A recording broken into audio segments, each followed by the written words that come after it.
नीट paper फुटीच्या विरोधात केंद्रीय शिक्षण मंत्र्यांनी राजीनामा द्यावा या मागणीसाठी पर्यावरणवादी कार्यकर्ते सोनम वांगचुक यांच्या आंदोलनाला पाठिंबा देण्यासाठी आज कोल्हापुरात महाराष्ट्र बहुजन आघाडीच्या वतीनं दसरा चौकात एक दिवसीय उपोषण करण्यात आलं।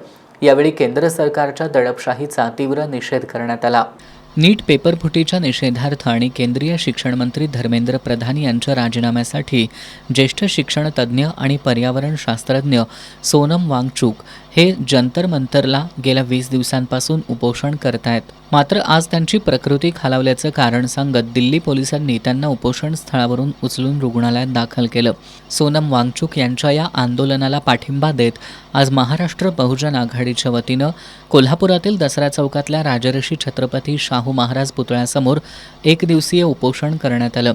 येत्या 20 जुलैला संसदेवर काढण्यात येणारा मोर्चा रोखण्यासाठी सरकारकडून दडपशाही केली जाते असा आरोप करत डॉक्टर अनिल माने यांनी तीव्र संताप व्यक्त केला।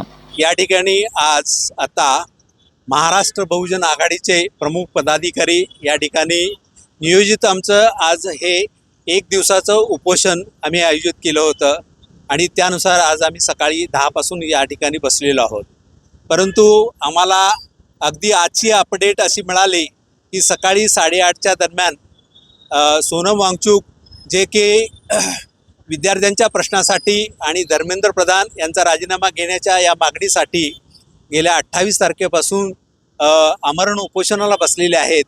त्यांची प्रकृती खूपच खालावलेली होती आणि अशा परिस्थितीत आजचा हा 21वा दिवस आहे आणि या परिस्थितीमध्ये मोठ्या प्रमाणामध्ये जे बाकीच्या संघटना आणि पक्ष आहेत हे गेले 2 दिवस त्यांना पाठिंबा देत आहेत आणि त्यानुसार ते 20 तारखेला म्हणजे सोमवारी एक मोठं आंदोलन हे पार्लमेंटच्या परिसरामध्ये करणार होते। याची भीती सरकारला वाटली, असं होऊ नये, ते 20 तारखेचं आंदोलन होऊ नये म्हणून मोदी सरकारनं जबरदस्तीनं माननीय सोनम वांगचुक यांना काय केलं की जबरदस्तीनं विद्यार्थ्यांचा विरोध असताना सुद्धा त्यांनी दवाखान्यामध्ये त्यांना ॲडमिट केलं। त्याचबरोबर अभिजित दिपके यांना स्थानबद्ध केलं। या सरकारच्या कृतीचा आम्ही आमच्या संघटनेच्या वतीनं जाहीर निषेध करत आहोत आणि सरकारचा सुद्धा जाहीर निषेध करत आहोत।